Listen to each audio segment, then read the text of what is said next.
किसी भी मिलिट्री और फौज को तो कंट्रोल किया जा सकता है, दीवानों को कौन संभाल सकता है? दीवाना तो दीवाना है और बड़ा सोच समझ के दीवाना बना है, तो इनकी कंट्रोलिंग किसी के हाथ में नहीं होती। हम खुद भी इसमें पिस के ही आते हैं, हर दिन हमारा हाथ जख्मी रहता ही है, हम मुसाफे से सिर्फ। तो ये बात हम जानते हैं कि दीवानों को कोई कंट्रोल नहीं कर सकता। और इमाम राजी ने कहा था, जो हुजूर की मोहब्बत में रहता है वो कभी पागल नहीं होता। उन्होंने फरमाया था कि जो नबी पाक की मोहब्बत में होता है उसका दिमागी तवाजुन खराब नहीं होता, वो दीवाना नहीं होता। लेकिन साथ में एक जुमला और भी कहा है, और अगर कभी दीवाना बन गया तो सिर्फ उनके लिए बनता है, सिर्फ उनके लिए बनता है।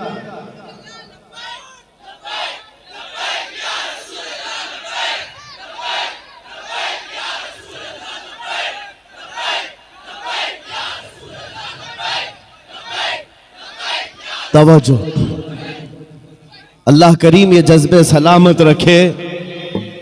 सैयदना खालिद बिन वलीद रदी अल्लाह ताला अन्हु को जब ये चैलेंज हुआ, आप बैठ गए, जहर की शीशी उठाई, उस जहर की बात कर रहा हूं जो चमड़ी पर लग जाए तो चमड़ी जल जाए। आपने उठाया और बिस्मिल्लाह पढ़ा और पूरी पी गए, पूरा जहर पी लिया। ये मामूली बात नहीं है, अंतड़ियां कट जाती, हलक जल जाता, जुबान कट के गिरती, लेकिन कुछ नहीं हुआ। ईसाई गौर से देखते रहे, कुछ तो बगलें झांकते हुए कहने लगे जादू है, जादू है, जादू है। कुछ को ये लगा जादू है। आपने शीशी तो पी ली, उसके बाद कहा अब तुम्हारी बारी है। कहा नहीं, ये जादू हुआ है, शौबदाबाजी है। कहा कि अगर हिम्मत नहीं है, उन्होंने कहा कि शायद इस जहर के अंदर कुछ और तुमने कर दिया होगा, इसका असर खत्म हो गया होगा, वरना ये जहर तो लोगों को जला देता है। आपने कहा अगर तुमको ऐसा लगता है इसका असर खत्म हो गया था और मैंने पी लिया, ये बची हुई जितनी इसको चख करके ही दिखा दो, इसको चख करके ही दिखा दो। बातिल वहां से भाग गए। नबी करीम सल्लल्लाहु ताला अलैहि वसल्लम के दीवानों का ईमानी मामलात में मुकाबला कभी नहीं हो सकता, कभी नहीं हो सकता। ये तारीख की सच्चाइयां हैं अजीजान गिरामी। हर जमाने में टकराव तो होता रहा है। इनके पास ताकत का मुजाहरा करने के लिए हथियार तो हो सकते हैं, तलवारें हो सकती हैं, बंदूक बारूद सब कुछ हो सकता है, लेकिन ईमानी ताकत सिर्फ और सिर्फ नबी के गुलामों के पास, हुजूर के गुलामों के पास है। आपको पता है, यही खालिद बिन वलीद रज़ी अल्लाह ताला रोम के उन लोगों से जब मुकाबला करने के लिए गए जो लाखों की तादाद में थे, बादशाह और उसकी फौज सामने मुकाबले के लिए आई, तो खालिद बिन वलीद को उन्होंने टॉन्ट मारा था। कहा मदीने के निकले हुए ये सहरा नशीन, ये बादिया नशीन, जिनके कपड़ों में पैबंद लगे, पैरों में चप्पल नहीं, खजूर की घुटली पर पूरा दिन गुजारते, ये रूमियों का मुकाबला करने के लिए आए। वो रूमी जो ठाट बाट से रहने वाले, ऐश और इशरत और शराब कदमों पर रहने वाले, उन्होंने जब ये ताना मारा तो सैयदना खालिद बिन वलीद ने क्या कहा था पता है? रूम के बादशाह से कहा कि तुम उस कौम से मुकाबला करने के लिए आए हो जो तुम्हारी कौम शराब से जितनी मोहब्बत करती है उससे कई दर्जे ज्यादा मोहम्मद अरबी के गुलाम मौत से मोहब्बत करते हैं। तुमको शराब में जो नशा मिलता है वो हमें शहादत में मजा मिलता। ये उस कौम से तुम टकरा रहे हो जिनके यहाँ मौत कोई हादसा नहीं। अरे वहां तो बढ़ बढ़ करके लोग आया करते थे, बढ़ करके आया करते। दुनिया को इसी बात का डर है। मैं एक सवाल करता हूं आप सबसे, कभी सोचा आपने, कभी सोचा दिल में, दिल पे हाथ रख करके बताओ, दुनिया की सबसे बड़ी सजा कुछ हो सकती है तो क्या होगी? मौत। इससे इसके बाद क्या होगा? एक बार मौत आनी है और दुनिया डराती इसी बात से। मौत सबसे बड़ी चीज है, उसके बाद तो कुछ नहीं होना है। आदमी मर गया तो उसके साथ क्या किया जाएगा? बस एक ही दर्द है मौत का जिससे दुनिया खौफजदा है, और यही बात आपसे निकालना चाहते हैं हम। वो उनके लिए हादसा है जिनको मरने के बाद जलना है, जलना है, जलना है। मोमिन के लिए मौत हादसा नहीं, मोमिन के लिए मौत तोहफा है। इधर आंखें बंद हुई, उधर मुस्तफा की जियारत।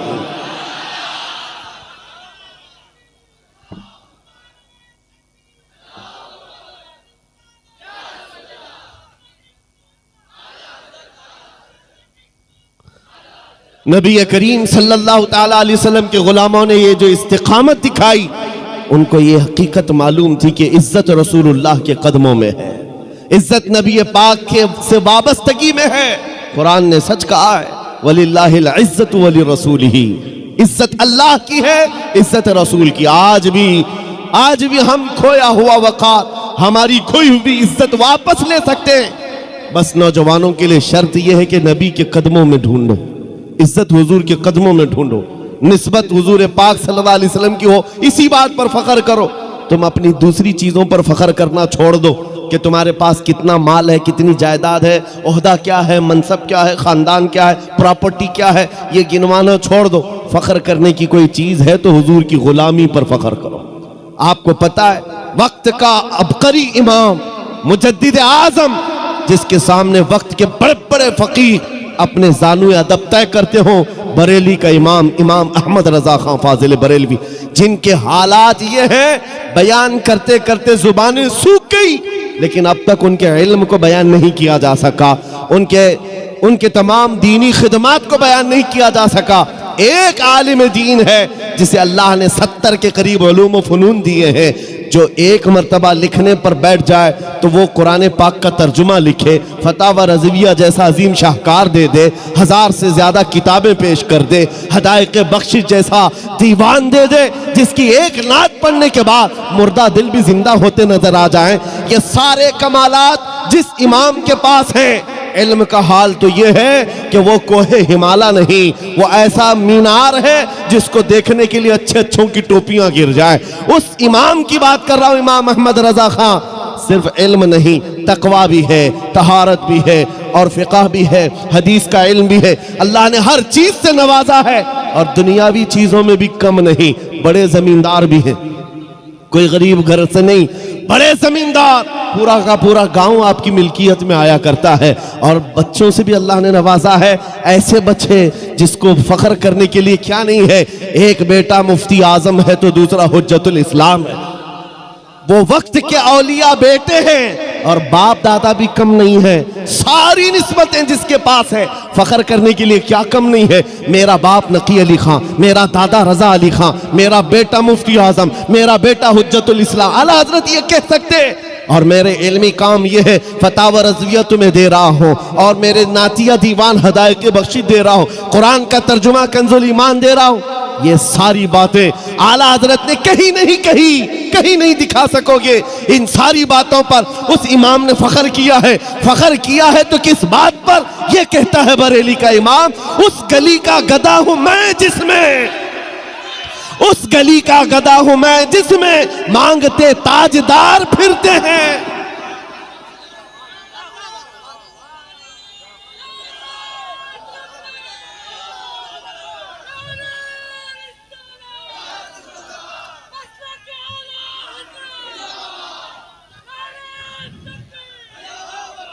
जिसके पास आज दुनिया में फख्र करने के लिए छोटी मोटी चीज भी आ जाए, वो तो इतराता हुआ घूमता है।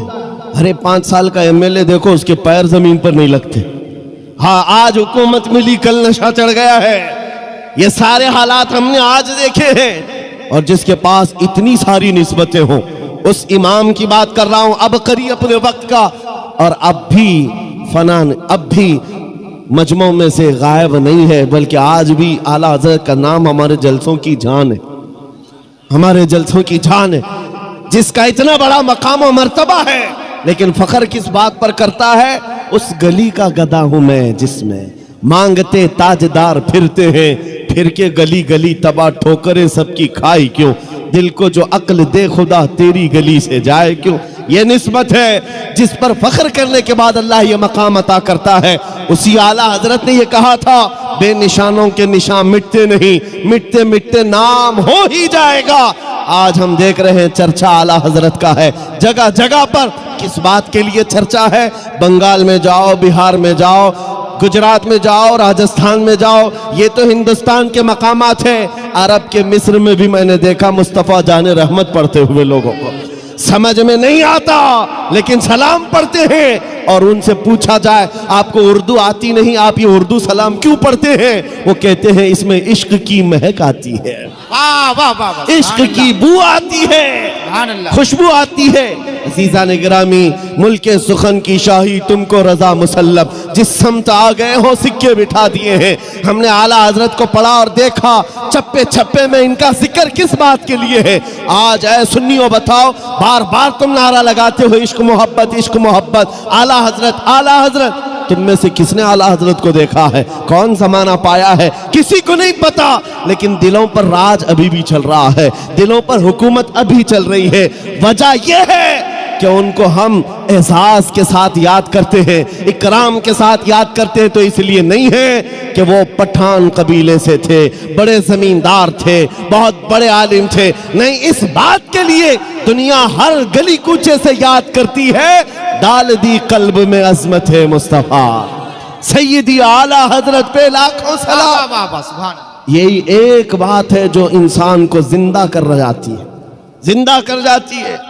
बंगाल की इन खाड़ियों में कभी आने का हमने सोचा ही नहीं। मेरा इलाका और आपका इलाका बहुत अपोजिट है। मैं जुनूब हिंद से ताल्लुक रखता हूँ। हम बहुत दूर दराज से सफर करके यहाँ आए। उमूमन पहले यह होता कि आपके बंगाल से, बिहार से, यूपी से बड़े बड़े खुतबा उलमा हमारे यहाँ आया करते। कर्नाटक से यहाँ कोई आ रहा है, ये मैंने अपने हिसाब में देखा है। लेकिन इस बात के लिए भी मैं कहता हूँ, यह हमारा कोई फन नहीं, ये कोई हमारा फन या हमारा इल्म हमें यहां नहीं लाया है। आपके दरमियान इज्जतों के साथ जो मुझे नवाजा गया, वो भी सिर्फ बात इतनी ही है, जब तक के मदीने से इशारे नहीं होते, रोशन मेरी किस्मत के सितारे नहीं होते। जब तक बिके न थे तो कोई पूछता ना था, या रसूल अल्लाह तुमने खरीद कर हमें अनमोल कर दिया।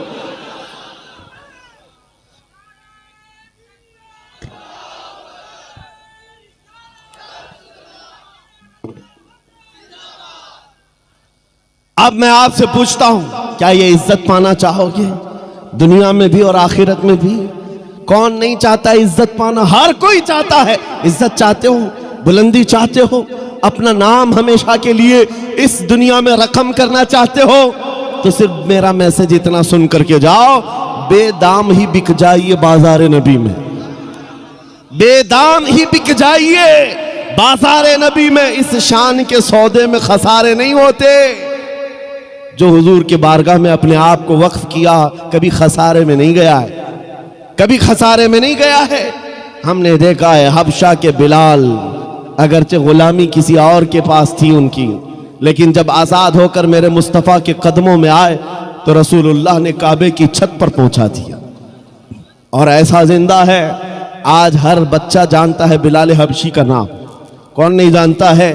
इज्जत के साथ जिक्र आता है।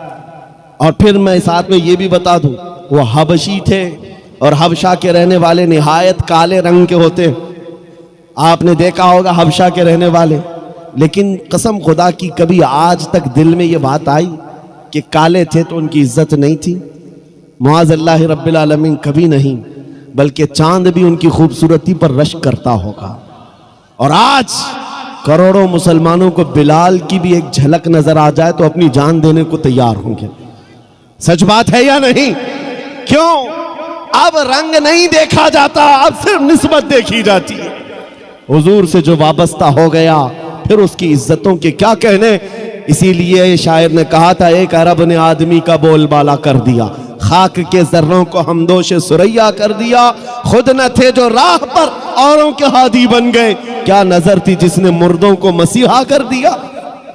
इज्जत चाहते हो तो सिर्फ यही बात है नबी करीम सल्लल्लाहु ताला अलैहि वसल्लम की। और यही एक जुमला ये भी सुन करके जाओ, हम उनकी बात क्यों ना करें हुजूर की। सुन्नियों, तुम्हारा अकीदा ये है या नहीं? मैं पूछता हूं, तुम्हारा ये मानना है या नहीं? जो मुर्शिद गिरामी हुजूर ताजुश शरिया रहमतुल्लाह अलैह ने अपने कलाम में फरमाया था, जहां में उनकी चलती है। शेर सुना है आपने? जहां में उनकी चलती है, वो दम में क्या से क्या कर दे, जमीन को आसमां कर दे, सुरैया को सरा कर दे। ये हुजूर ताजुश शरिया ने फरमाया था, जहां में उनकी। ठंडे हो गए अभी आप? कलकत्ता वाले ठंडे कभी नहीं होते। मैंने आपसे कहा है कि अंदर का टेम्परेचर वही बरकरार रखो। जहां में उनकी, किसकी? मदीने के ताजदार की, हुजूर की चलती है। अब आओ दुनिया में, दुनिया में हमने देखा है कि यहां पर जिसकी चलती है हुकूमत सब उसकी बोलते हैं, बल्कि जीत कर किसी भी पार्टी से आए, सत्ता किसी के पास है तो पार्टी बदल के बेचारा इधर आ जाता है, बिक जाता है। अभी देखना, अभी इलेक्शन हुए होंगे, इधर के उधर घोड़े बेचे जाएंगे, खरीदे जाएंगे। आपको पता है जिसके हाथ में हुकूमत आती है, बहुत सारे बड़े बड़े लोग बिक करके उधर चले जाते हैं। क्यों? उनसे पूछा जाए तो ये कहते भी हैं कि भाई हुकूमत इनकी है, सत्ता इनकी है, साथ में रहेंगे तो काम भी बनेगा, अपना काम भी बनेगा, कुछ फंड भी मिल जाएगा, दूसरों का काम भी होगा। उनके पास तर्क ये है, दलीलें ये है। इसलिए मैं कहता हूं, ऐ नादानो, जब ये दुनिया का दस्तूर है कि जिसके पास सत्ता हो, हुकूमत हो, तुम सब कुछ छोड़ करके जमीर भी बेच करके उनके साथ चले जाते हो, तो फिर सुन्नियों का ये मामूल होना चाहिए जहां में उनकी चलती है। हम हुजूर के दरबार के गुलाम क्यों ना बन जाए, इसलिए कि इधर आ जाए, अपना भी बन जाए, आखिरत भी बन जाए, दुनिया भी ठीक हो जाए, उक़बा भी ठीक हो जाए। हुजूर की जब चलती है तो उस हुकूमत के साथ क्यों ना हो। इसी को आला हजरत ने कहा था, आज ले उनकी पनाह, आज मदद मांग उनसे, कल न मानेंगे क़यामत में अगर मान गया। हुजूर पाक सल्लल्लाहु तआला अलैहि वसल्लम की हुकूमत यहाँ भी है और क़यामत के दिन भी देखना है उनकी शहंशाही को। इसलिए जहां में उनकी चलती है तो आ जाओ सुन्नियों, किसी की जय विजय क्यों पुकारे, क्या गरज हमको, हमें काफी है सैयद अपना नारा या रसूल अल्लाह।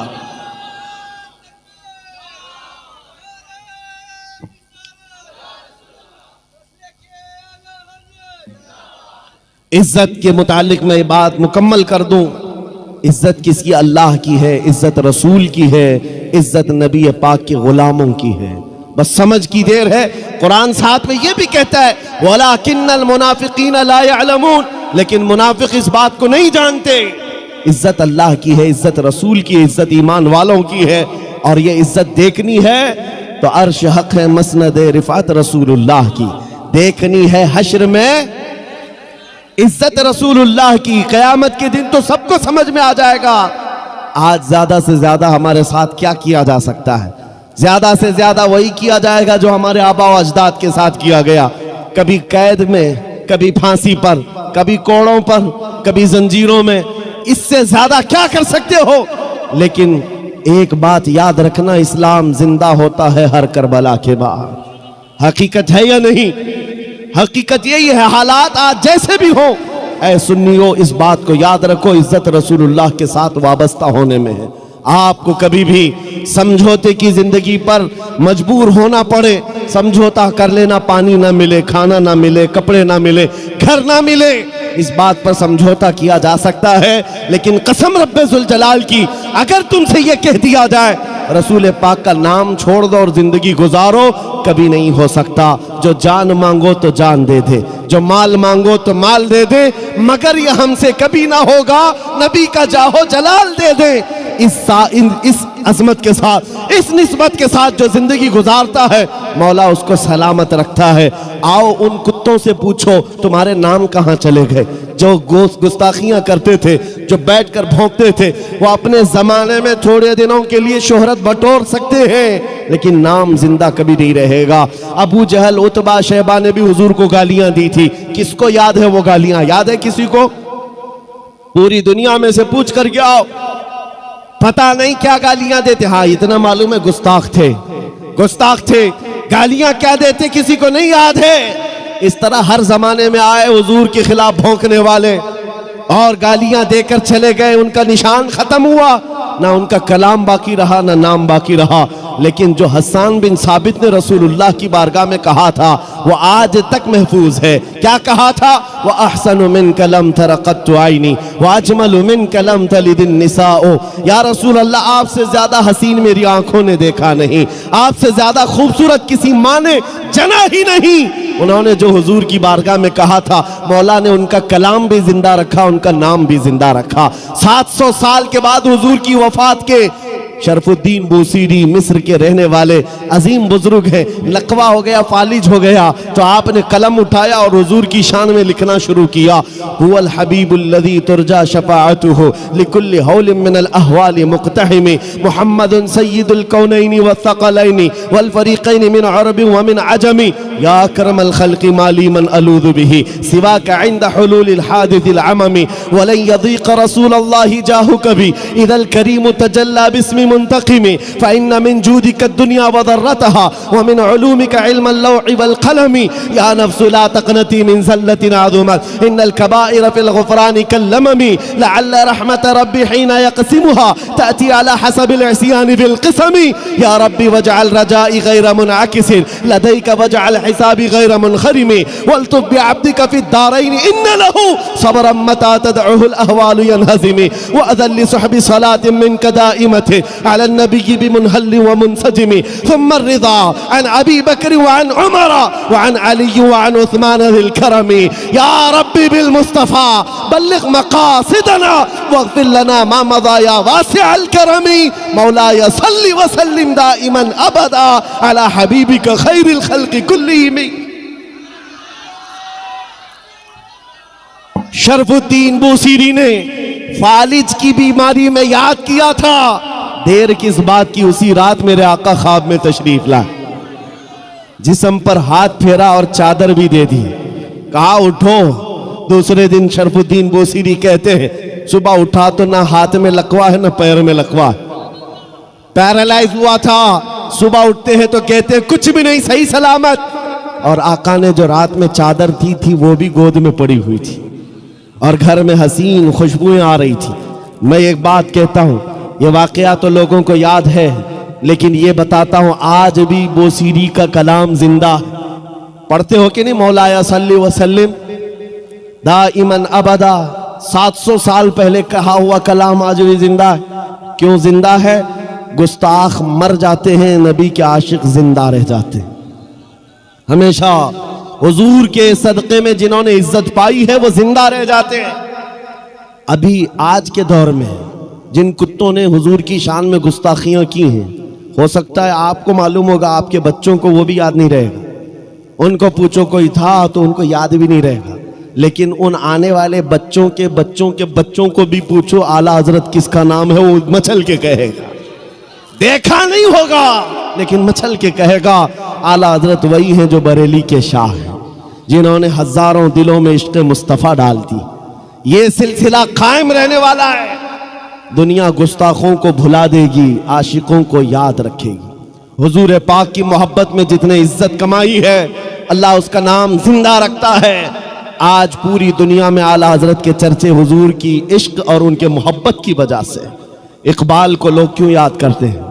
इकबाल के कैसे हालात थे, मुझे उससे कोई सरोकार नहीं, लेकिन दुनिया आज इकबाल का जिक्र करती है तो इसलिए कि उसके सारे अमाल एक तरफ, उसके सारे कलाम एक तरफ, उसकी सारी गजलें एक तरफ, लेकिन एक बात जो उसने कही वो दिल को छू गया। कलाम क्या था कि मोहम्मद से वफा तूने तो हम तेरे हैं, ये जहां चीज है क्या लौहो कलम तेरे हैं। इस शेर ने इकबाल को जिंदा कर दिया, इकबाल को जिंदा कर दिया। और बारगाह मुस्तफ़ा में जब कहा था तो क्या कहा था नबी करीम सल्लल्लाहु अलैहि वसल्लम के लिए? मोहम्मद की मोहब्बत दीन हक की शर्त अव्वल है, इसी में हो अगर खामी तो सब कुछ नामुकम्मल है। ये वो बातें हैं जो इंसान को जिंदा कर जाती हैं। आप भी इन्हीं कलमात से जिंदा रह सकते हो। उनका जिक्र करो, हर दिल पे राज करो, उनकी बात करो, हर दिल पे राज करो। ये जुमला है, ये सिर्फ हवा का जुमला नहीं, असली हकीकत का जुमला है। और इंशाअल्लाह अज़ीज़ ये देखना, अब लब्बैक का जो नारा गूंज रहा है जगह जगह से, हमने देखा छोटा बच्चा हो कि बूढ़ा हो कि जवान, हुजूर के इश्क में अब लब्बैक पुकारने लग गया। और ये नारा ऐसा है, ऐसा नारा है कि इस नारे पाक को सुनकर अच्छे अच्छों की जल जाती है। बहुत सारे लोगों को अब ऐसे लगने लगा है कि पता नहीं कौन सा सख्त नारा लिया है। उनको पता नहीं है, वो तर्जुमा नहीं जानते। उनको पुकार करके कहो जो लब्बैक के नारे से उलझ रहे हो, उनको लगता है ये पाकिस्तान का नारा है, वहां से आया हुआ, यहां से आया हुआ नारा। नहीं, ये हर मोमिन का नारा है। और मैं उनसे कहता हूं, हम तुम्हारे बाप को नहीं पुकार रहे, अल्लाह के नबी को पुकार रहे हैं। ताजदार मदीना की बारगाह में जब मोमिन ये कहने लग जाए, ऐ अल्लाह के रसूल मैं हाजिर हूं, लब्बैक या रसूल अल्लाह का मतलब यही होता है, ऐ अल्लाह के रसूल मैं हाजिर हूं। ये कहते कहते एक दिन ऐसा आ ही जाएगा जब नबी पाक के दरबार में यह हाजिर हो ही जाएगा, हो ही जाएगा, वो वक्त आएगा। इसलिए ऐ सुन्नियो, ये चीज भी जिंदा रहेगी, इसलिए कि तुम्हें जो रमक और दमक दी गई है वो नबी के सदक़े में दी गई। सुन्नियों को ये बात समझाने की जरूरत नहीं है, हमारे पास जो कुछ भी है वो किसका सदका है? रसूल पाक का सदका है। वो जो न थे तो, और वो जो ना हो तो सबको पता है, वो जो ना हो तो अब जिंदगी ऐसी गुजारनी है, जिंदगी में हुजूर का नाम नहीं है, वो जो ना हो तो, हमारी नमाजों में भी वो ना हो तो, अजानों में भी वो जो ना हो तो, अजान कंप्लीट होगी हुजूर का नाम छोड़कर, नमाज हुजूर को सलाम किए बगैर कंप्लीट होगी, हमारे घरों में भी वो जो ना हो तो, हमारे नाम में वो जो ना हो तो, हत्ता कि हमारी कब्र में भी वो जो ना हो तो फरिश्ते वहीं आकर के पकड़ेंगे। बहुत सारे लोग सवालात के बारे में समझते हैं, ये पूछा जाएगा तेरा रब कौन है, तेरा दीन क्या है। तीसरा सवाल क्या है, हुजूर को दिखाकर पूछेंगे इनके बारे में क्या कहता था। हाँ, वहीं आकर के रुकना है, मुनाफिक वहीं अटकेगा, वो कह देगा मेरा रब अल्लाह है, मेरा दीन इस्लाम है, और इनके बारे में अरे सलाम भी नहीं पढ़ता था, जानता ही नहीं था। और इधर बरेली वाला पुकार कर कहेगा अब तो पाए नाज से आए फरिश्तों क्यों उठूं, अरे मर के पहुंचा हूं यहां इस दिलरुबा के वास्ते।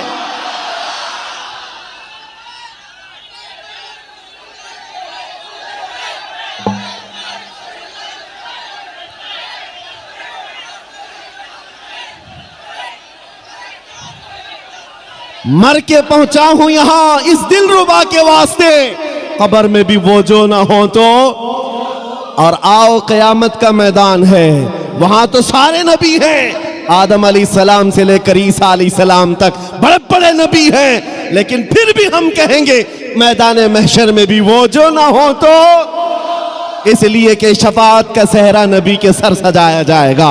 जब तक वो सिफारिश न करें किसी का हिसाब किताब शुरू भी नहीं होगा।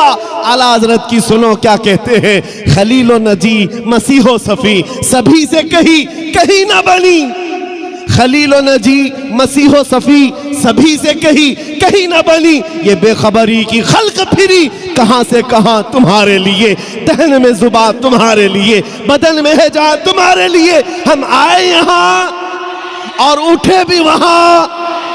लब्बैक या रसूल अल्लाह, लब्बैक या रसूल अल्लाह, लब्बैक या रसूल अल्लाह। व आखिरु दावाना अनिल हम्दुलिल्लाहि रब्बिल आलमीन।